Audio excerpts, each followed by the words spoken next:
Good morning to all of you. कल के video explanation में हमारा लास्ट टॉपिक था हॉफमैन मस्टर्ड ऑयल रिएक्शन, यानी कि हॉफमैन मस्टर्ड ऑयल अभिक्रिया, जिसमें जब हम एथिलअमीन की अभिक्रिया कार्बन डाइसल्फाइड यानी कि CH2 से कराते थे तो हमें इथाइल आइसोथायोसाइनेट ये उत्पाद के रूप में यानी कि प्रोडक्ट के फॉर्म में मिल जाता था।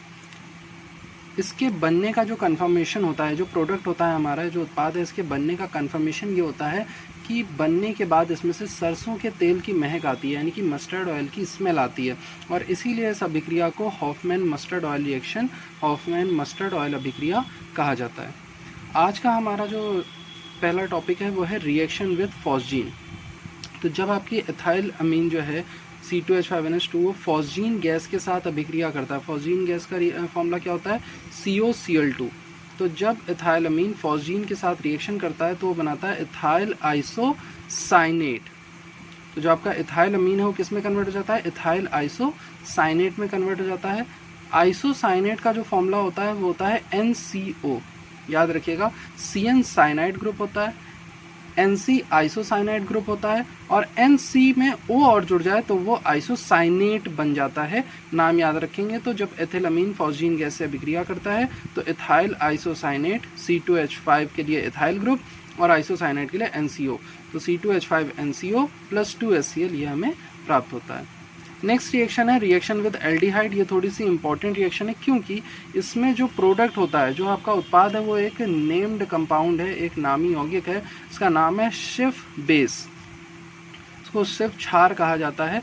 क्या होता है इसमें कि आपका जो एथिलअमीन है वो जब एल्डिहाइड से अभिक्रिया करता है तो सिर्फ बेस का निर्माण करता है। सिर्फ बेस के निर्माण में क्या है? एल्डिहाइड आप कोई भी ले लीजिए, जैसे इन्होंने यहाँ पर RCHO लिया हुआ है। R का मतलब कोई भी एल्किल ग्रुप आप इसमें लगा सकते हैं। CH3CHO लगा सकते हैं, C2H5CHO लगा सकते हैं। और ये जो एल्डिहाइड ग्रुप है ये आपके प्राथमिक अमीन के साथ अभिक्रिया करके, जैसे कि यहाँ पर हमने C2H5NH2 लिया है, अभिक्रिया करके किसका निर्माण करता है? सिर्फ बेस या सिर्फ क्षार का निर्माण करता है। यहाँ पर आप केमिकल रिएक्शन देख सकते हैं। ये एसिटल्डिहाइड हमने ले लिया CH3CHO। इसकी रिएक्शन हम करा रहे हैं C2H5NH2 एथिलमाइन से। तो यहाँ पर बनता क्या है? CH3CH double bond NC2H5। जैसा कि आप देख सकते हैं कि यहाँ से जो H2 ग्रुप है, C2H5NH2 का जो H2 है वो एसिटल्डिहाइड के ऑक्सीजन के साथ मिलकर H2O का निर्माण करता है और निकल जाता है। तो बचा क्या है यहाँ पर? यहाँ पर बचा CH3CH ग्रुप, यहाँ बचा C2H5N ग्रुप। ये दोनों आपस में डबल बॉन्ड के थ्रू जुड़ जाते हैं और कंपाउंड का नाम क्या पड़ेगा? इथाइलिडाइन इथाइल अमीन, इथाइलडाइन इथाइल अमीन। और इसी को कहा जाता है सिर्फ बेस या सिर्फ क्षार। नेक्स्ट है हमारा ऑक्सीडेशन यानी कि ऑक्सीकरण। ये भी इंपॉर्टेंट है। इसमें क्या होता है? Ethyl amine and other primary amines, ethyl amine और बाकी जितने भी प्राथमिक अमीन होंगे, हमारे प्राइमरी अमीन्स होंगे, जब उनको ऑक्सीडाइज किया जाता है, उनका ऑक्सीकरण किया जाता है, किसकी उपस्थिति में? Potassium permanganate. यहाँ पर जो पोटेशियम परमैंगनेट है, KMnO4 है, वो एक ऑक्सीकारक के रूप में कार्य करता है, यानी कि ऑक्सीडाइजिंग एजेंट के रूप में बिहेव करता है। तो ऑक्सीडेशन के बाद जो आपका एथिल अमीन है वो क्या बनाता है? एल्डामाइन। देखिए यहाँ पर एसिटल्डामाइन में कन्वर्ट हो गया है। CH3CH2NH2 रिएक्शन हुई इसकी नवजात ऑक्सीजन यानी नेसेंट ऑक्सीजन के साथ, बना CH3CH डबल बॉन्ड NH, और H2O जो है वो निकल जाता है। तो ये हो गया हमारा एसिटल्डामाइन। फिर इसी एसिटल्डामाइन की रिएक्शन अगर आप फिर से किससे करा दें? वाटर से करा दें, तो अगेन आपको जो है यहाँ पर क्या मिल जाता है? एसिटल्डिहाइड। तो ये एक तरह से कन्वर्जन भी है, आपका रूपांतरण भी है कि आप एथिलअमीन को सीधे सीधे एसिटल्डिहाइड में यानी कि किसी अमीन को आप एल्डिहाइड में कन्वर्ट करना सीख सकते हैं इसके थ्रू। नेक्स्ट रिएक्शन जो है हमारी वो है reaction with phenyl isocyanate. Phenyl isocyanate का फॉर्मूला क्या होगा कि इसमें फेनिल ग्रुप होता है C6H5, इससे आपका आइसोसाइनेट, अभी बताया गया था आपको, आइसोसाइनेट जो ग्रुप होता है, आइसोसाइनेट जो समूह होता है वो होता है NCO। याद रखेंगे, फिर मैं कह रहा हूँ, CN जो होता है वो CN जो होता है वो आपका साइनाइड ग्रुप होता है, NC जो होता है वो आपका आइसोसाइनाइड होता है, और NCO ये होता है आपका आइसोसाइनेट। तो फेनिल आइसोसाइनेट बनाने के लिए सिंपल है, फेनिल ग्रुप C6H5 से NCO जोड़ दीजिए। और जब फेनिल आइसोसाइनेट की अभिक्रिया C2H5NH2 से होती है तो ये दोनों आपस में संगठित हो जाते हैं, यानी कि इनका कंडेंसेशन हो जाता है। संघनन अभिक्रिया करके एक दूसरे से जुड़ जाते हैं और निर्माण करते हैं N-एथिल N-फेनिल यूरिया का, N-एथिल N-फेनिल यूरिया का।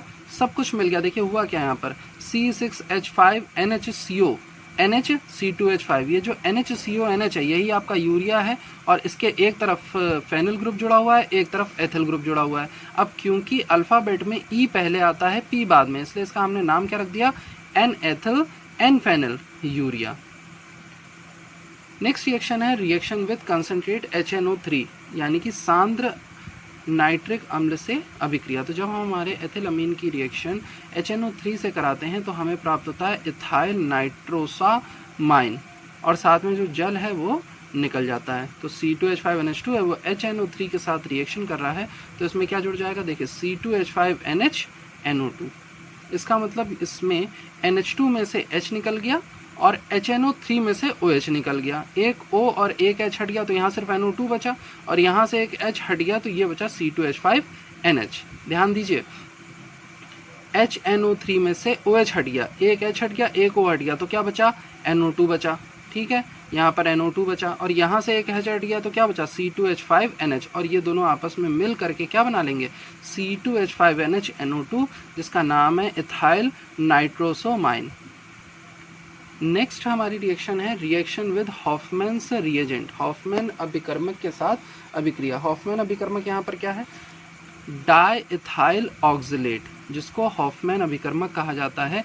जब इसकी अभिक्रिया एथिलअमाइन से होगी तो किसका निर्माण होता है, सॉलिड ऑक्सामाइड का निर्माण करता है। ये रिएक्शन इसलिए इंपॉर्टेंट है क्योंकि एक नेम्ड रिएक्शन है। हॉफमैन्स रिएजेंट के बारे में आपसे पूछ सकता है एग्जाम में कि how will you form oxamide और solid oxamide with the help of Hofmann's reagent. Hofmann अभिकर्मक की सहायता से आप ऑक्सामाइड कैसे प्राप्त करेंगे, या फिर जो आपके एथिलअमीन है या जो अमीन है वो हॉफमैन अभिकर्मक के साथ मिलकर क्या निर्माण करते हैं। तो इस तरह से रिएक्शन पूछी जा सकती है। देख लेते हैं रिएक्शन क्या होती है इसमें। तो ये है आपका C2H5COO बॉन्ड C2H5COO, इसका नाम होता है डाई इथाइल ऑक्सलेट। अगर आपको मैं याद दिलाऊं, ऑक्जेलिक एसिड का फॉर्मूला आप सबने पढ़ा होगा, COOH बॉन्ड COOH। ये जो होता है आपका, ये आपका ऑक्जेलिक एसिड होता है, ऑक्जेलिक अम्ल होता है। तो इसमें आप हाइड्रोजन को हटा करके क्या जोड़ दीजिए, सिर्फ C2H5 जोड़ दीजिए, तो इसका नाम पड़ जाएगा डाई इथाइल ऑक्सलेट। क्योंकि COO सिर्फ COO माइनस और यहाँ पर COO माइनस, ये आपका ऑक्सलेट आयन होता है और इसमें आपने दो जगह एथिल ग्रुप जोड़ दिया तो इसका नाम पड़ जाएगा डाइथाइल ऑक्सलेट। और यही होता है हमारा हॉफमैन्स अभिकर्मक। तो जब हमारे हॉफमैन्स अभिकर्मक की अभिक्रिया जो है वो एथिलअमीन के दो मॉलिक्यूल के साथ होती है तो इसमें से दो इथाइल अल्कोहल जो हैं वो क्या हो जाते हैं, निकल जाते हैं और ऑक्सामाइड जो है उसका फॉर्मेशन होता है। तो यहाँ पर देखिए जो केवल थोड़ा सा चेंज आता है, क्या चेंज है वो, हमें C2H5OH बनाना है। ठीक है, तो हम क्या करेंगे, यहाँ पर से C2H5O ले लेंगे और यहाँ से भी C2H5O ले लेंगे। ठीक है, C2H5O हमने यहाँ से ले लिया और जो दो C2H5NH2 हैं उनमें से एक एक हाइड्रोजन ले लिया। जब आप एक एक हाइड्रोजन ले लेंगे तो ये बचेगा 2 मॉलिक्यूल ऑफ C2H5NH, ये बचेंगे आपके। ये दोनों जा करके इस C2H5O की जगह यहाँ पर जुड़ जाएंगे। तो देखिए बना क्या, CO C2H5NH, CO C2H5NH, ये बन गया ऑक्सामाइड। और यहाँ से जो C2H5O था वो यहाँ से एक हाइड्रोजन के साथ मिलकर के क्या बना लेगा, C2H5OH, जो कि हमारा इथाइल अल्कोहल है। तो ये थी हमारी रिएक्शन विद हॉफमैन्स रिएजेंट, यानी कि हॉफमैन्स अभिकर्मक के साथ अभिक्रिया। नेक्स्ट रिएक्शन हमारी हिंसबर्ग अभिकर्मक, यानी कि हिंसबर्ग रिएजेंट के साथ रिएक्शन। ये भी इंपॉर्टेंट है, रीज़न नेम्ड रिएक्शन है। क्या होता है इसमें, सबसे पहले तो आपको ये पता होना चाहिए कि हिंसबर्ग अभिकर्मक किसे कहते हैं। तो बेंजीन सल्फोनिल क्लोराइड को कहा जाता है हिंसबर्ग अभिकर्मक, यानी कि हिंसबर्ग रिएजेंट। अब बेंजीन सल्फोनिल क्लोराइड कैसे बनाएंगे, तो इसके लिए बेंजीन रिंग से सिर्फ आपको SO2Cl जोड़ देना है। ये SO2Cl जो होता है यही आपका सल्फोनिल क्लोराइड होता है और बेंजीन से जुड़ा हुआ है तो उसका नाम पड़ गया बेंजीन सल्फोनिल क्लोराइड।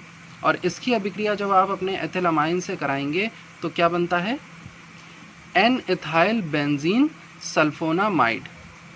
तो यहाँ देखिए बेंजीन रिंग है, SO2 है, इससे जुड़ गया जाकर के NHC2H5। रिएक्शन क्या हुई, रिएक्शन बस इतनी सी हुई कि यहाँ पे C2H5 जो NH2 था उसमें से एक हाइड्रोजन हट गया, तो बचा क्या C2H5NH। भाई एक हाइड्रोजन हट गया तो ये बच गया C2H5NH। ये एक हाइड्रोजन जो यहाँ से निकलता है वो Cl के साथ मिल करके HCl बनाता है और निकल जाता है, और ये जो बचा हुआ C2H5NH है वो इस Cl की जगह जाकर यहाँ पर जुड़ जाता है। तो ये देखिए बेंजीन रिंग है और SO2 से जुड़ गया जाकर NHC2H5। नाम क्या पड़ गया इसका, इसका नाम पड़ गया एन एथाइल बेंजीन सल्फोनामाइड। और इसी रिएक्शन में अगर आप क्या करिए KOH या NaOH और मिला दीजिए, पोटेशियम हाइड्रोक्साइड या सोडियम हाइड्रोक्साइड और ऐड कर दीजिए, चाहिए तो आप यहाँ पर रिएक्शन रोक सकते हैं, लेकिन अगर इसी अभिक्रिया में आप अपनी तरफ से सोडियम हाइड्रोक्साइड या पोटेशियम हाइड्रोक्साइड ऐड कर देते हैं तो ये एक सॉल्युबल सॉल्ट यानी कि एक घुलनशील लवण का निर्माण करता है। क्या होगा यहाँ पर, सिर्फ ये जो आप KOH देख रहे हैं तो जो OH है, OH जो है यहाँ से NH के H को लेकर के हट जाता है, NH के पास जो H था उसको भी हटा देता है OH, और ये OH यहाँ का और ये H मिलकर के H2O बना लेंगे, निकल जाएंगे, बचा के वो जाकर के आगे यहाँ पर जुड़ जाता है। तो SO2NC2H5K ये एक सॉल्युबल सॉल्ट है, इसका क्या हो जाता है, निर्माण हो जाता है। तो ये थी हमारी कुछ इम्पॉर्टेंट केमिकल रिएक्शन एथिल अमीन की यानी कि C2H5NH2 की कुछ मुख्य अभिक्रियाएं। अगर किसी को भी अभिक्रिया समझने में कोई प्रॉब्लम है तो वो पर्सनली आप मैसेज करके पूछ सकते हैं। लैंग्वेज में आपको प्रॉब्लम नहीं होगी क्योंकि मैं इसीलिए दोनों लैंग्वेज आपकी यूज़ करी हैं। सिर्फ आपको ध्यान देना है रिएक्शन के नाम पर और क्या केमिकल रिएक्शन हो रही है, इसीलिए मैंने थ्योरी नहीं एक्सप्लेन करी क्योंकि ये बुक इंग्लिश में है। मैंने यहाँ पर थ्योरी पार्ट से नहीं समझाया, सिर्फ आपको रिएक्शन समझाई और रिएक्शन का नाम, तो वो इंग्लिश और हिंदी दोनों में सेम रहते हैं। तो किसी को कोई भी कन्फ्यूज़न हो तो वो यहाँ पर पूछ सकता है। लास्ट टॉपिक जो है ना आपका एथिलामाइन का, वो है टेस्ट फॉर इथाइल अमीन और टेस्ट फॉर प्राइमरी अमीन, यानी कि जो आपके प्राथमिक अमीन होते हैं उनके लिए परीक्षण, जिनमें से 2 टेस्ट आपको पढ़ाए जा चुके हैं आपकी अभिक्रिया में। जब आपने रासायनिक अभिक्रियाएं पढ़ी थी उसमें ही आपको पढ़ा दिया गया था। एक था आपका कार्बेल अमीन अभिक्रिया यानी कि कार्बेल अमीन परीक्षण, जिसमें से आपको बताया गया था कि जो कार्बेल अमीन अभिक्रिया होती है वो केवल और केवल प्राथमिक अमीनों द्वारा ही दी जाती है, यानी कि प्राइमरी अमीन जो हैं वो केवल वही अमीन्स आपके कार्बेल अमीन रिएक्शन देंगे। तो एक आपका ये टेस्ट हो गया। दूसरा है हॉफमैन्स मस्टर्ड ऑयल रिएक्शन। तो हॉफमैन मस्टर्ड ऑयल रिएक्शन में भी जो आपके प्राइमरी अमीन्स होते हैं, जो प्राथमिक अमीन होते हैं, वो रिएक्शन करके जो कंपाउंड बनाते हैं, जो लास्ट में जो आपका अंतिम उत्पाद बनता था वो अंतिम उत्पाद सरसों के तेल की महक जो है वो प्रदान करता है, यानी कि मस्टर्ड ऑयल की स्मेल देता है, और यही इसका परीक्षण होता है।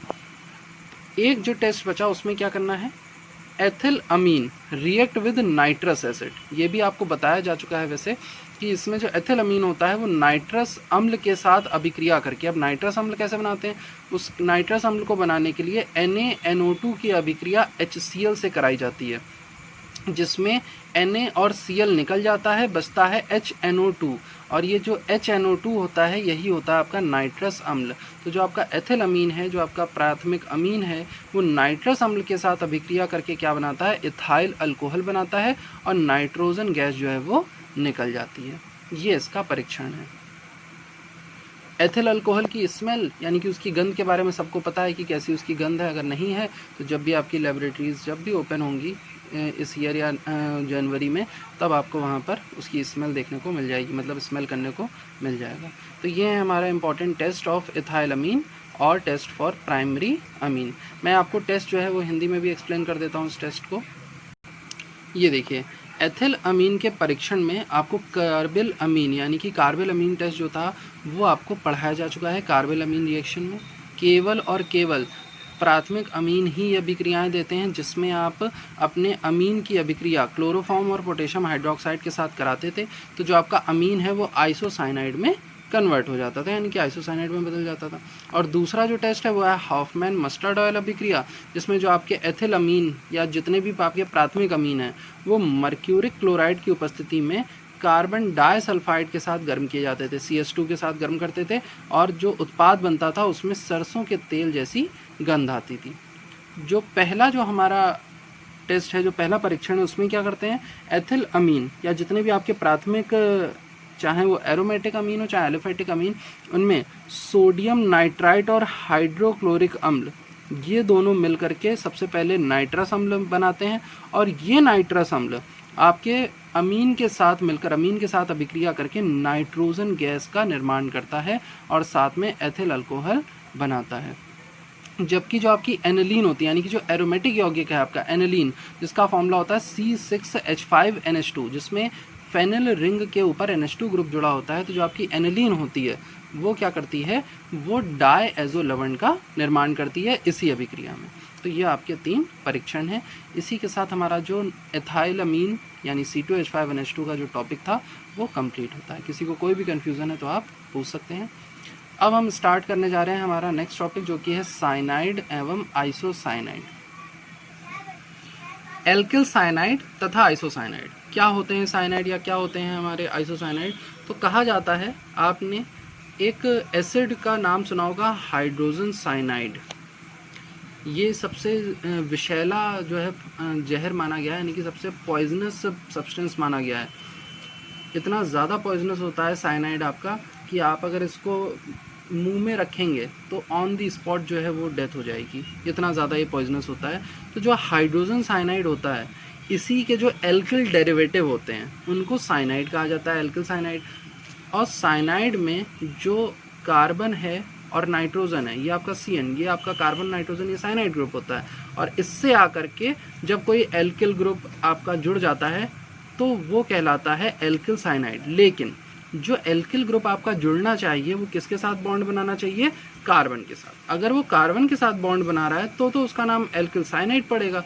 लेकिन उसी के विपरीत अगर उस एल्किल समूह ने नाइट्रोजन के साथ बॉन्ड बनाया हुआ है तो वो कहलाएगा NC, वो यौगिक कहलाएगा NC। तो उसका नाम फिर साइनाइड ना होकर उसको क्या पढ़ा जाता है, आइसोसाइनाइड। तो यही कह रहे हैं कि जो आपके एल्किल साइनाइड और आइसोसाइनाइड होते हैं ये HCN के व्युत्पन्न माने जाते हैं।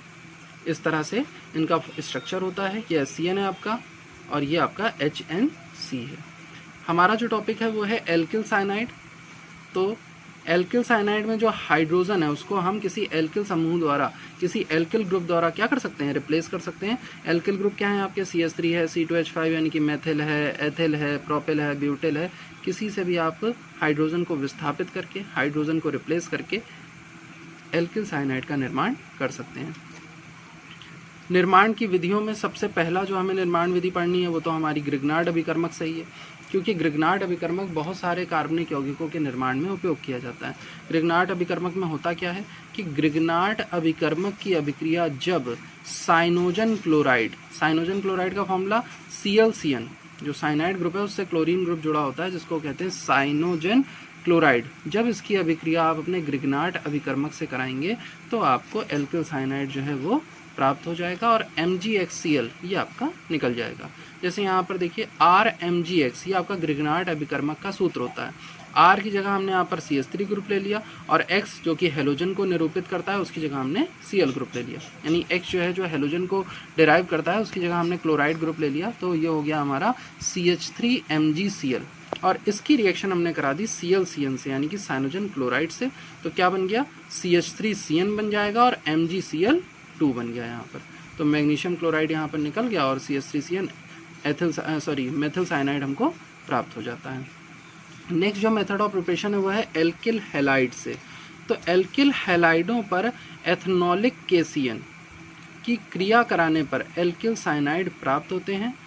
प्राइमरी तथा सेकेंडरी एल्किल हैलाइडों से उत्पाद की लब्धि उच्च होती है, यानी कि अगर आप प्राइमरी और सेकेंडरी एल्किल हैलाइड यूज़ करेंगे तो आपको जो प्रोडक्ट है वो हाई यील्ड देगा। उच्च लब्धि का मतलब होता है हाई यील्ड, तो आपको हाई यील्ड मिलेगी। और जो टर्शरी हैलाइड्स होते हैं उसका जो उत्पाद होता है उसमें एल्कीन बन जाती है। इसलिए टर्शरी हैलाइड से ना बनाकर हम सबसे ज़्यादा प्राइमरी और सेकेंडरी हैलाइड से बनाते हैं। रिएक्शन क्या है, आपने हैलाइड ले लिया, हैलाइड का फॉर्मूला होता है RX, उसकी रिएक्शन KCN से कराई। तो यहाँ पर जो K है वो X को लेकर, यानी कि जो पोटेशियम है वो हैलाइड ग्रुप को लेकर के पोटेशियम हैलाइड बना लेगा। जैसे ये पोटेशियम क्लोराइड है, पोटेशियम ब्रोमाइड, पोटेशियम आयोडाइड, कुछ भी बना करके निकल जाएगा। और जो एल्किल ग्रुप है वो जा करके CN से जुड़कर RCN का निर्माण कर लेगा। तो रिएक्शन देखिए क्या होती है यहाँ पर, NH3Cl, सॉरी यहाँ पर NH3 नहीं, यहाँ पर CH3 होगा, मिसप्रिंट है, CH3Cl। ये CH3Cl जो है मेथिल क्लोराइड, ये KCN के साथ अभिक्रिया करके CH3CN का निर्माण करता है, और अभिक्रिया किसी अल्कोहल की उपस्थिति में होती है, इसीलिए यहाँ पर कहा गया था एथनॉलिक KCN। क्लियर है? तो ये था हमारा एल्किल हैलाइड्स से बनाने की विधि। नेक्स्ट जो हमारा इम्पॉर्टेंट मेथड ऑफ प्रिपरेशन है वो है औद्योगिक निर्माण विधि, यानी कि इंडस्ट्रियल प्रिपरेशन। तो इंडस्ट्रियल प्रिपरेशन में यानी कि औद्योगिक निर्माण में क्या होता है कि जो अमीनो होता है, अमीनो ग्रुप जो होता है, उसके विहाइड्रोजनीकरण, जिसे इंग्लिश में कहा जाता है डिहाइड्रोजनेशन, और डिहाइड्रोजनेशन का मतलब होता है हाइड्रोजन को निकालना। तो विहाइड्रोजनीकरण द्वारा जो प्राथमिक अमीन है वो कॉपर और निकल की उपस्थिति में 500 डिग्री सेल्सियस पर गर्म करने पर साइनाइड देते हैं। तो ये हमने हमारा ले लिया प्राथमिक अमीन RCH2NH2। यहाँ पर RCH2NH2 में आप CH3 CH2 NH2 ले लो, ठीक है। और इसकी जब आप अभिक्रिया Cu और Ni यानी कि कॉपर या फिर निकल की उपस्थिति में कराएंगे, गर्म कितना करना है, तापमान होना चाहिए 500 डिग्री सेल्सियस, टेम्परेचर रखना है आपको 500 डिग्री सेल्सियस। तो जो आपका अमीन है, जो प्राथमिक अमीन है, वो सीधे सीधे साइनाइड ग्रुप में कन्वर्ट हो जाता है, और साथ में जो हाइड्रोजन जो H2 है वो निकल जाती है। दूसरा जो हमारा इंडस्ट्रियल प्रिपरेशन है वो है कार्बोक्सिलिक अम्लों द्वारा, यानी कि जो आपके कार्बोक्सिलिक एसिड होते हैं उनकी रिएक्शन जब अमोनिया से कराते हैं, अमोनिया से इसकी अभिक्रिया कराने पर क्या प्राप्त होता है, हमें साइनाइड जो है वो प्राप्त हो जाते हैं। रिएक्शन किस तरह होती है, RCOS सबसे पहले NH3 से रिएक्शन करता है, तो आपस में सब मिल जाता है, मिल करके किसका निर्माण करता है, RCOONH4 का। फिर इस RCONH4 को हम Al2O3, जिसको एल्यूमिना कहते हैं, एल्यूमिना के ऊपर से प्रवाहित करते हैं और टेम्परेचर रखते हैं 500 डिग्री सेल्सियस, तो बनता है RCONH2, जो कि हमारा एक अमाइड है। और इस अमाइड में से, इस अमाइड को वापस से Al2O3 के ऊपर से पास कराने पर, एल्युमिनियम ऑक्साइड के ऊपर से पास कराने पर, प्रवाहित कराने पर हमारा जो अमाइड है वो साइनाइड में परिवर्तित हो जाता है। तो ये भी हमारी एक औद्योगिक निर्माण विधि है। और तीसरी जो औद्योगिक निर्माण विधि है वो है एल्केन का NH3 द्वारा ऑक्सीकरण, यानी कि जो एल्केन होते हैं हमारे, उनका अमोनिया की हेल्प से आपको ऑक्सीडेशन कराना है। इस ऑक्सीडेशन को एमॉक्सीडेशन कहते हैं, क्योंकि अमोनिया की वजह से ऑक्सीडेशन होता है। यहाँ पर आप कोई भी सुटेबल कैटलिस्ट यूज़ कर सकते हैं, आयरन है, निकल है, कोबाल्ट है, आप इसे कैटलिस्ट के रूप में यूज़ कर सकते हैं। टेम्परेचर होना चाहिए 500 से 600 डिग्री सेल्सियस। तो आपको 2 मॉलिक्यूल जो हैं वो इथाइल साइनाइड या एल्किल साइनाइड के प्राप्त हो जाएंगे, और वाटर जो है वो निकल जाता है। रिएक्शन क्या है, 2RCH3 + 2NH3 + 3O2 gives 2RCN। जो बच्चे नहीं जानते हैं उनको मैं इस R का मतलब बता देता हूँ। ये R आपका एल्किल ग्रुप होता है, एल्किल समूह होता है। एल्किल समूह आपके स्टार्ट होते हैं CH3 से, मेथिल से। मेथिल के बाद आता है एथिल, जो कि C2H5 होता है। इसी तरह से आप CH2 बढ़ाते जाएंगे तो प्रोपिल मिलेगा, फिर CH2 बढ़ाएंगे तो आपको ब्यूटेल, पेंटेल, ये सब आपके एल्किल समूह होते हैं। तो आप किसी भी उपयुक्त एल्किल समूह को यहाँ पर विस्थापित करके, यानी कि किसी भी एल्किल ग्रुप को यहाँ डिस्प्लेस करके आप अपनी केमिकल रिएक्शन को पूरा कर सकते हैं। तो ये थे हमारे मेथड ऑफ प्रिपरेशन साइनाइड के। नेक्स्ट है इसकी भौतिक गुण, यानी कि हमारी फिजिकल प्रॉपर्टीज़। तो निम्न सदस्यीय सुगंधित उदासीन द्रव, निम्न सदस्यीय का मतलब कि जो इसके लो मॉलिक्यूलर वेट, कम मॉलिक्यूलर वेट के कंपाउंड होते हैं, जैसे इथाइल है, मिथाइल है, ये क्या होते हैं, ये लिक्विड फॉर्म में पाए जाते हैं एंड ये वाटर में सॉल्युबल होते हैं। जैसे जैसे इनका मॉलिक्यूलर वेट बढ़ता जाता है, यानी कि अणुभार बढ़ेगा, यानी कि एथिल की जगह ब्यूटेल आ गया, हेक्सेल आ गया या फेनेल आ गया, तो उस कंडीशन में इनकी जो सॉल्युबिलिटी होती है वाटर में वो घटती जाती है, यानी कि जल में विलयता अणुभार बढ़ने पर घटती जाती है। ये इनका जो है मुख्य भौतिक गुणधर्म है, यानी इंपॉर्टेंट फिजिकल प्रॉपर्टी है। आज के लिए एक्सप्लेनेशन इतना ही। कल हम इसकी केमिकल प्रॉपर्टीज़ यानी कि रासायनिक गुण पढ़ेंगे। किसी को भी अगर किसी मेथड ऑफ प्रिपरेशन में कोई कन्फ्यूज़न हो तो पूछ करके आप क्लियर कर सकते हैं। Okay class, thank you.